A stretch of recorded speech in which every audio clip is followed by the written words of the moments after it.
We sure need it. We need a leader who is bold, strong, decisive, and compassionate, and we're going to make that happen. Ladies and gentlemen, it is my great honor, and I hope you will join me in showing a very warm Myrtle Beach welcome to our future President of the United States.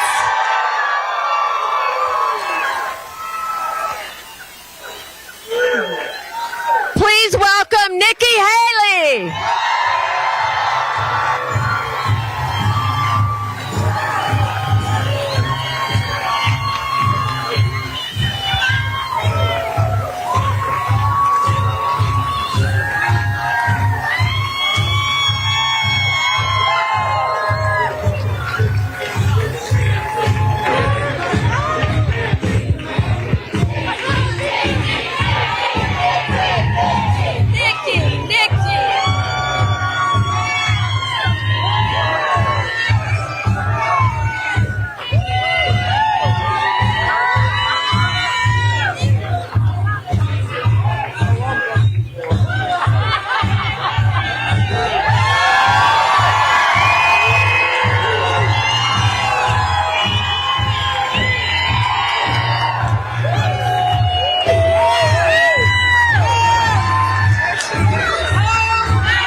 My playlist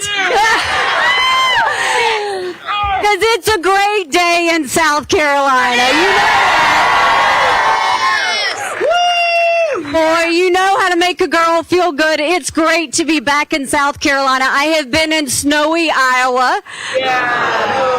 And so it's always nice to come back to the warm weather.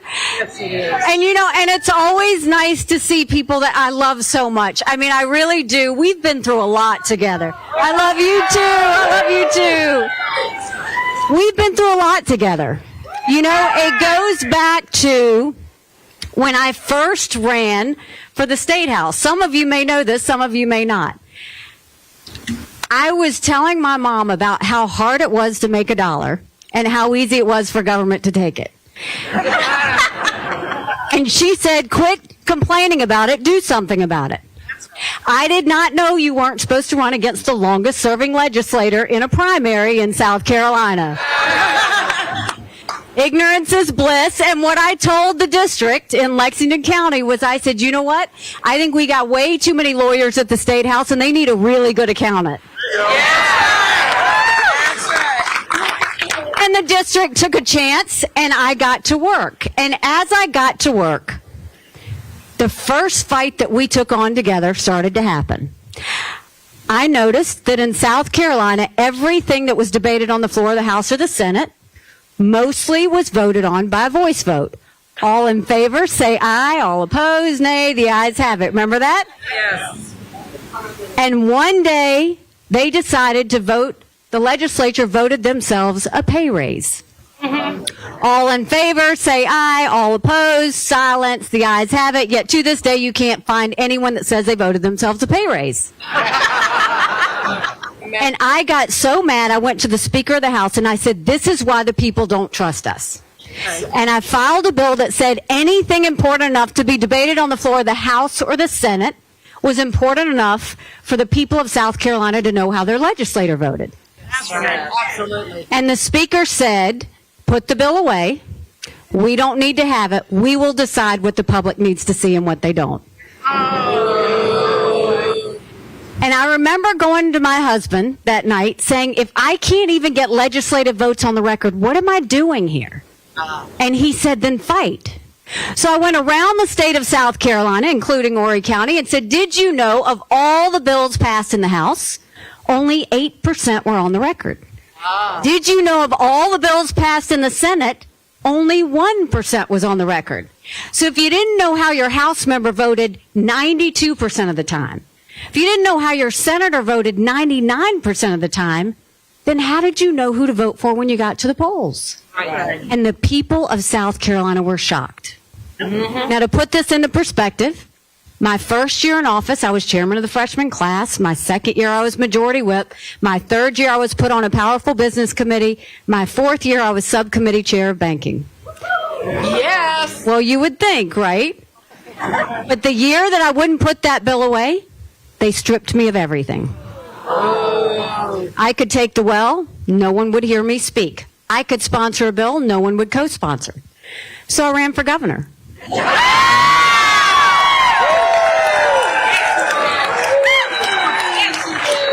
a great governor you were. We did that together.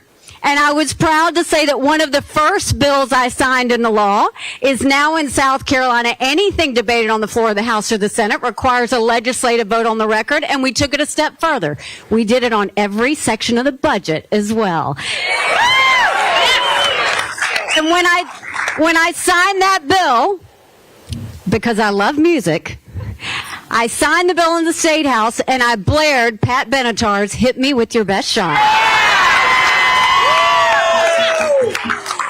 We did such great things in South Carolina. This is another fight we did together. In 2011, I proposed voter ID and was vilified for it. Do you remember? I was totally vilified for it. They said that I was disenfranchising voters. And my comment was to the media, if you have to show picture ID to buy Sudafed, if you've got to show picture ID to get on a plane, why would you not show picture ID to protect the integrity of the election process?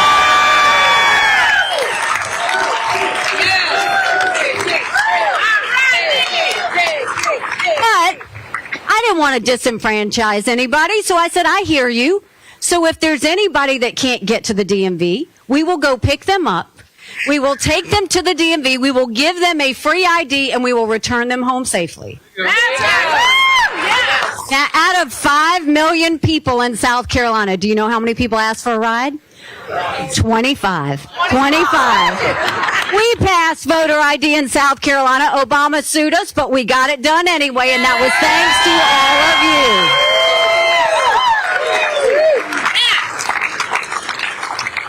When I was governor, I came into South Carolina when she had a double-digit unemployment rate. We were down on ourselves. We got to work, and by the time we left, South Carolina was an economic powerhouse. We now build planes with Boeing. We build more BMWs than any place in the world.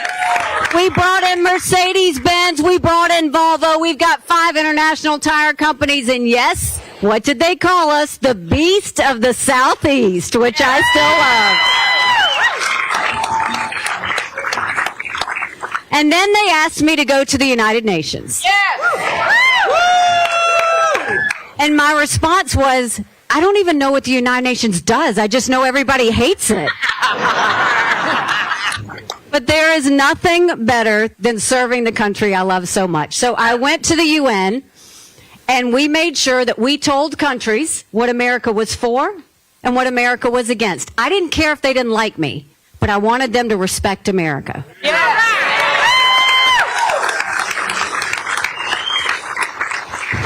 We got ourselves out of the Iran deal, a terrorist group that says death to America every day. We made sure we passed the largest sanctions against a country in a generation with North Korea. And yes, we moved the embassy from Tel Aviv to Jerusalem and acknowledged the truth. And it was at that moment that I saw something else that I wanted to change. After that move from the embassy, the entire world condemned the United States. And I was so mad because we have the right to put our embassy anywhere we want. We choose to put our embassy in the capital of every country. Jerusalem is the capital of Israel, and they had no right to tell us we couldn't do it. That's right. So after that vote, when they condemned us, I went back to my office and I said, I want you to do a book. And I want the book to list all 193 countries. I want the second column to be the percentage of times they voted with the U.S. and against the U.S. All right. And I want the last column to be how much foreign aid we give them.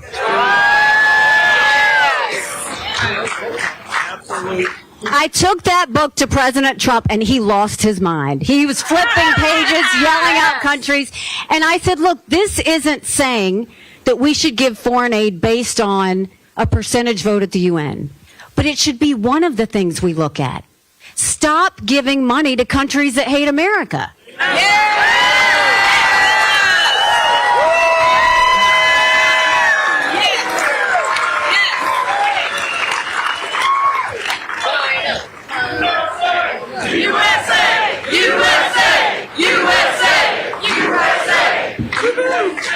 We were giving $2 billion in military aid to Pakistan. They were harboring terrorists trying to kill our soldiers. We stopped paying that $2 billion to Pakistan, but it was a lesson that everybody in America needs to remember because there's something that we're going to do about it. Do you know last year we gave $46 billion in foreign aid?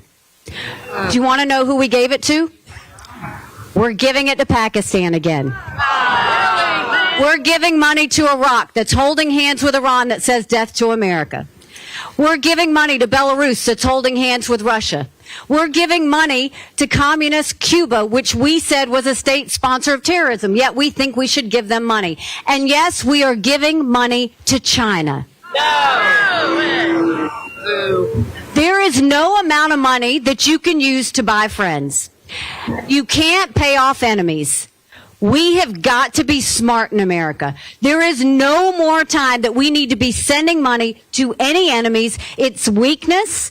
It shows the United States to be oblivious, and we've got to make sure that we take care of the backs of our allies, but we never give money to enemies. So we've got to put an end to that.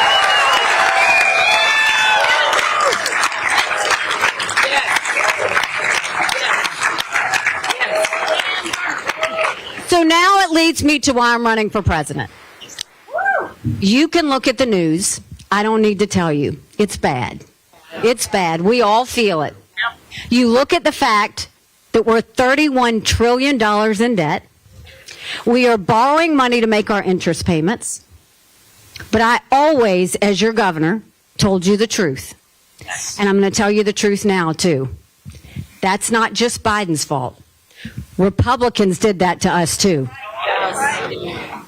It was the Republicans that passed the $2.2 trillion COVID stimulus that started all of this.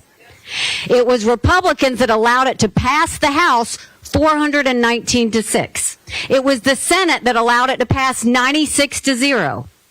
And as they went and started giving money to pay people to sit on the couch, what else did they do? They expanded welfare. Do you know 90 million Americans are now on Medicaid? 42 million Americans are now on food stamps? And so what's the Republican response to it? You're not going to believe it.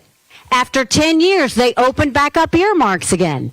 They started using our taxpayer dollars for pork projects. $7.5 million for racing in Arizona.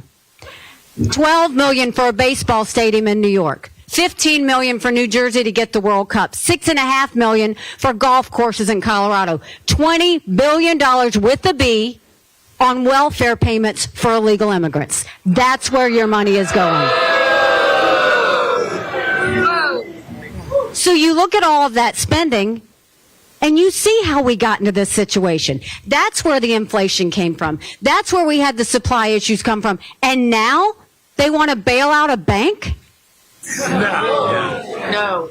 If one of our small businesses got bailed out or went into bankruptcy, do you think they'd bail us out? They wouldn't. There's no value for a dollar. We've got to bring that value back. Then you look at education. Everybody wants to blame COVID. We had a problem in education before COVID. That's right. That's good. Do you know pre-COVID, 70% of 8th graders in our country were not proficient in reading? Think about that. 66% of 8th graders were not proficient in math. Now you go and you add years of lockdowns. I don't know how we catch our kids back up. But that's not okay. And instead, 90% of America's kids are dealing with critical race theory, where if a little girl goes into kindergarten, if she's white, you're telling her she's bad, and if she's brown or black, you're telling her she's never going to be good enough and she's always going to be a victim.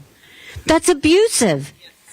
And then everybody was up in arms about the Don't Say Gay bill in Florida, which basically said you can't talk to kids under third grade about gender. I'm sorry, I don't think that went far enough. When I was in school, you didn't have sex ed until 7th grade. And even then, your parent had to sign a permission slip, and my dad wouldn't sign it, so I was the uncool kid in the classroom next door. Right. Yes. Yes. It is not the place of schools to talk to our kids about gender or any of that.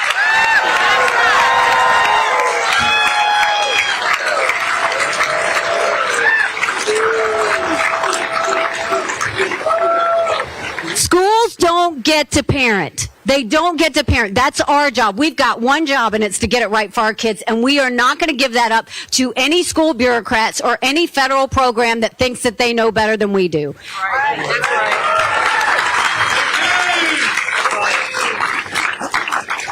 right. Then you go and you look at crime on the streets of America. It's bad, but you know what? That's what happens when you don't have the backs of law enforcement. That's right. That's what happens when you have district attorneys that refuse to prosecute anyone that does something illegal. That's what happens when you let lawlessness roam. Look at the border. Look at the lawlessness on the border. We are a country of laws. The second you stop being a country of laws, you give up everything this country was founded on. My parents came here legally. They put in the time, they put in the price.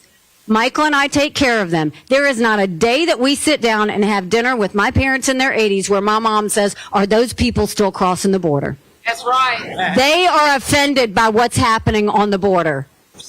My mom would always say, if they don't follow laws to get to this country, they won't follow the laws when they finally live in this country.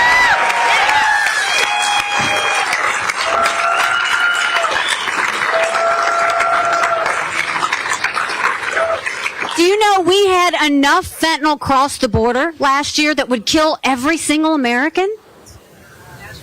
And they want to talk about the border and they want to talk cartels. No, you know what I want them talking about? It's coming from China, and China knows exactly what they're doing when they send that over. We have to start getting smart on these things. And then the next 10 to 20 years are going to be filled with foreign policy. And you know why? Did you ever think Americans would look to the sky and see a Chinese spy balloon looking back at us? It's right over here. It was a national embarrassment. Now, Myrtle Beach has beautiful beaches, but that's not why that spy balloon was going over. That spy balloon went over South Carolina because we're a military state. Yes. But all of this started, and my husband is hiding here behind this sign. Michael Haley is behind this sign. Say hello. Thank you for your service. Thank you. Thank you. He was a combat veteran, or is a combat veteran, served in Afghanistan. USA. USA. USA. USA. I don't know if you remember, but he deployed when I was governor. So he left me as a single mom governor, and yes, we're still married. I'm so proud of him. But you know, the thing is, the idea that we left Bagram Air Force Base in the middle of the night without telling our allies who stood shoulder to shoulder with us for decades because we asked them to be there. Think about what that told our friends. More importantly, think about what that told our enemies. It was the green light Putin needed. It was the green light China knew they'd never have another weak president like this. And then you're going paying them off thinking it's going to make a difference? And then forget the energy sector. Now we're getting dirty oil from Venezuela and going hat in hand to Saudi Arabia? So yes, life is tough right now. But this is what I'm going to tell you. Exactly what I told you when I was governor. No more whining. No more complaining. Yes, it's bad. But it's wasted energy to whine and complain. Now it's time to do something about it.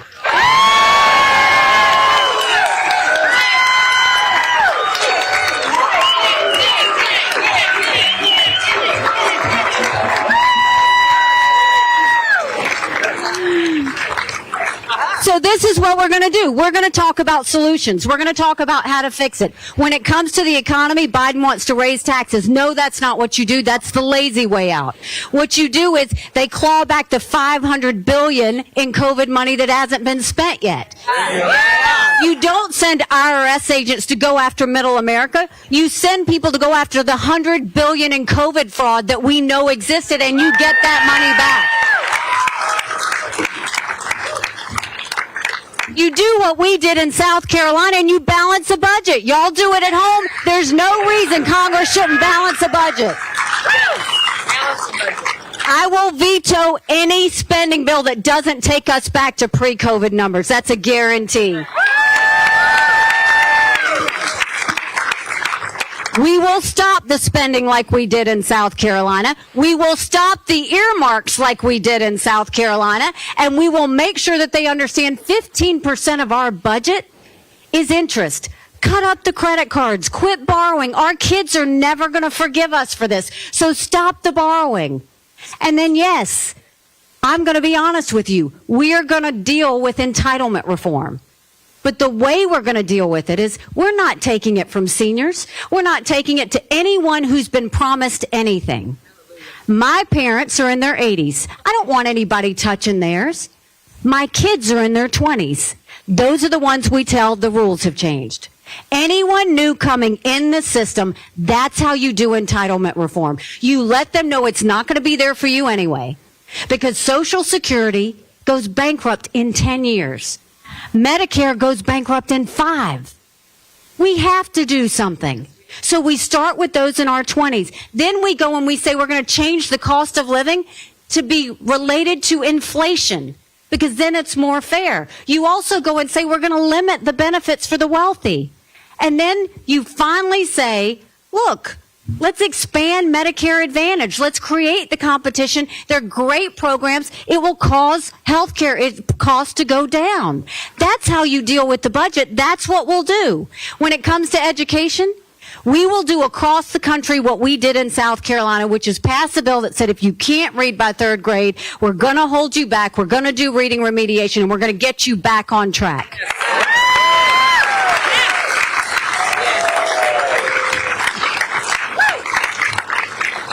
We're going to make sure that parents are in charge, and we need to have school choice across this country.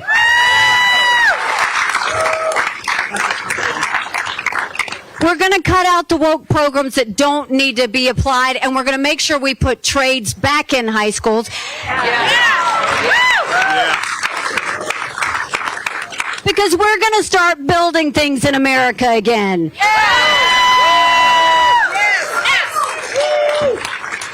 And for all of the universities across America, we're going to give them an ultimatum. You either take Chinese money or you take American money, but you don't get both.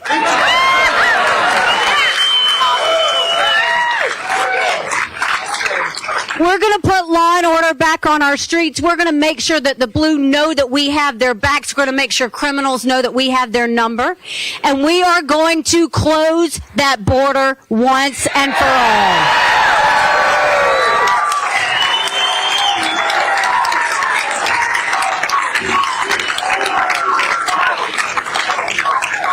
And when we close that border, that means we are going to go back to the Remain in Mexico policy. We're going to stop catch and release, but we're going to do what we did in South Carolina and nationwide put a mandatory E-Verify program in place that says no business can hire anyone that's in this country illegally.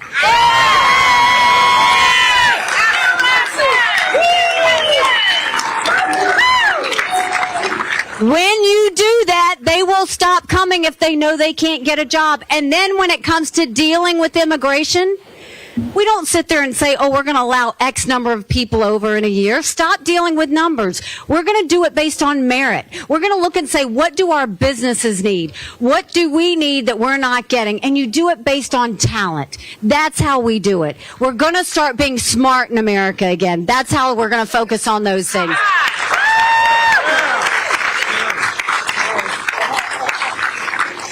When it comes to the fentanyl, the Mexican president said that they weren't going to allow us to do anything to their cartels. This is what we tell the Mexican president. Either you do something or we'll do something about it. But something is getting done about the fentanyl.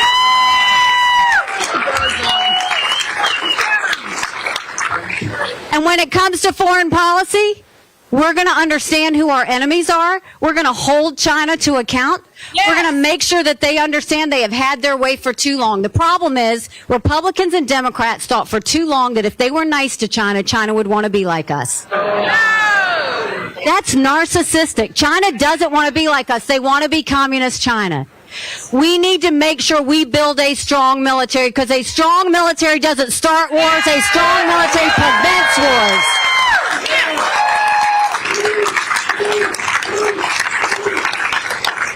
We're going to hold them accountable for stealing intellectual property. We're going to hold them accountable for COVID. We're going to hold them accountable for fentanyl. And we're going to let them know what we expect of them instead of being reactionary back to us. And we will stop giving money to countries that hate America.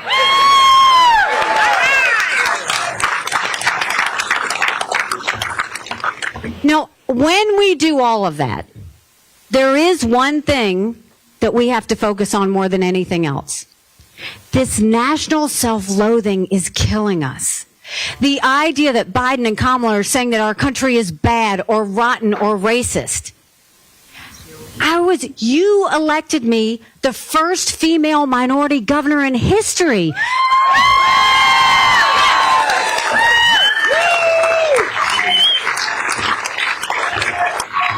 You did that. America's not racist. America's blessed. Yes. And all of our children need to know how blessed we are. They all need to be saying the Pledge of Allegiance every morning before they start school.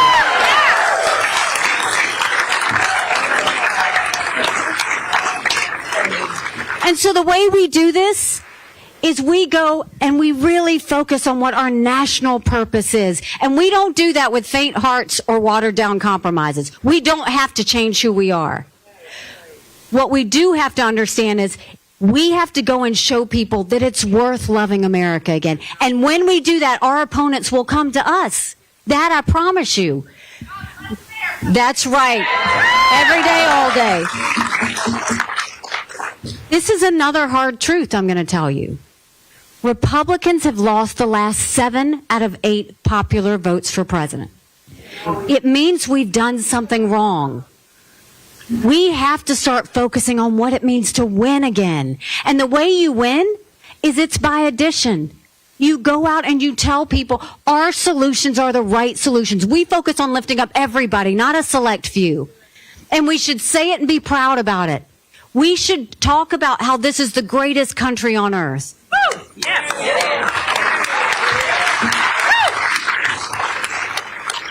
And the way you do that is you get a new generation. That's a new generation of leadership that's willing to leave the drama and the baggage behind. Yes. That's willing to leave the status quo behind. That's willing to tell you the truth. And that's willing to say, yes, we are once and for all going to have term limits in Congress.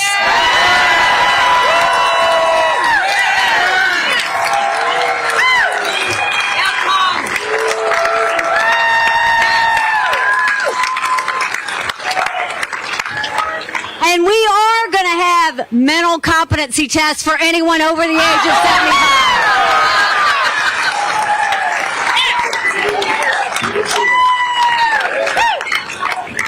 And I just do want to take a point of personal privilege. Let me take a point of personal privilege. Because I am in my prime, by the way.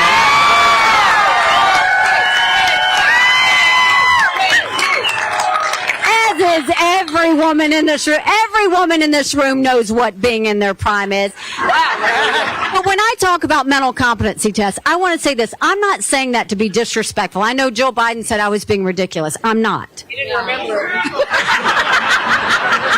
Have you seen D.C. lately? Honestly, have you seen it? The reason why I'm saying we have to have mental competency tests is I don't care if you do it for 50 and over. But what I'm saying is these are people deciding our national security. Absolutely. These are people deciding our fiscal stability like we saw today. These are people deciding the future of our kids' education. They need to be at the top of their game. That's what I'm saying. And you can't tell me that Joe Biden is at the top of his game. He's not. Never has.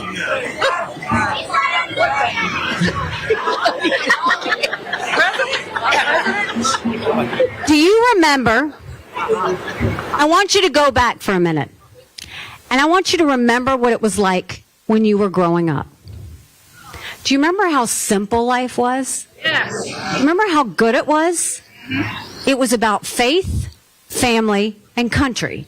Yep. People worked hard. They took care of their families. They went to church. And they loved their neighbors. We can have that again. You deserve better. Your families deserve better. Do you know, they just said that 50% of Americans don't think that their kids will live a better life than them? True. That's not okay. We can't be okay with that. I'm not okay with that. And so there is only one solution to this. And that is you have to elect a badass Republican woman and send her to the White House.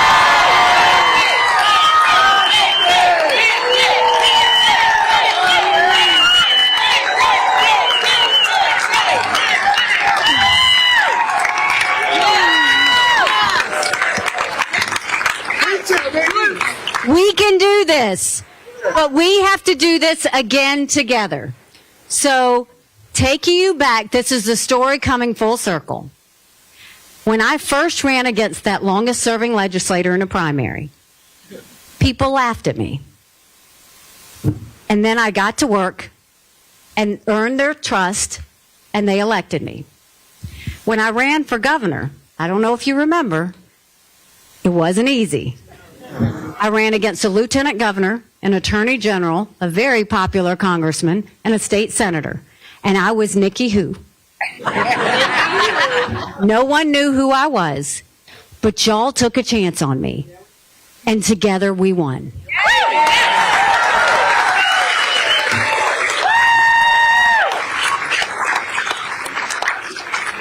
And when I went to the United Nations, they said I didn't have the experience. And then I got to work and I took the kick me sign off of our back at the United Nations. If you want to know what it's like to win again, if you're ready to take your country back, if you want to feel that feeling again, then join me in this. I'm doing this because my parents came here 50 years ago when America was strong and thriving and full of opportunities. I want to prove to them they made the right decision. I'm doing this because my husband and all of his military brothers and sisters who sacrificed in their families, I want them to know their sacrifice mattered and their fight mattered.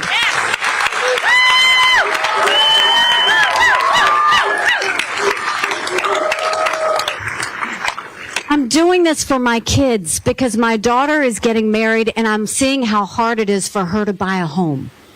And I see my son who's in college and he's writing papers he doesn't believe in to get an A. That's not the country I want for them. We can do this. But in order to do this, when you leave here, I need you to work for me as hard as you did when I was governor. Go tell 10 people to go to NikkiHaley.com. Pitch in $5, $10, $20 today to get our message out. And let me tell you something. I still stand by. I've never lost a race. I'm not going to start now.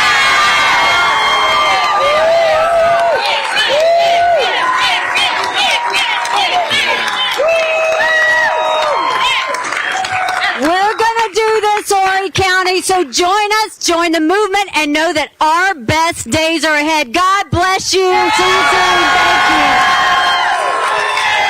Thank you.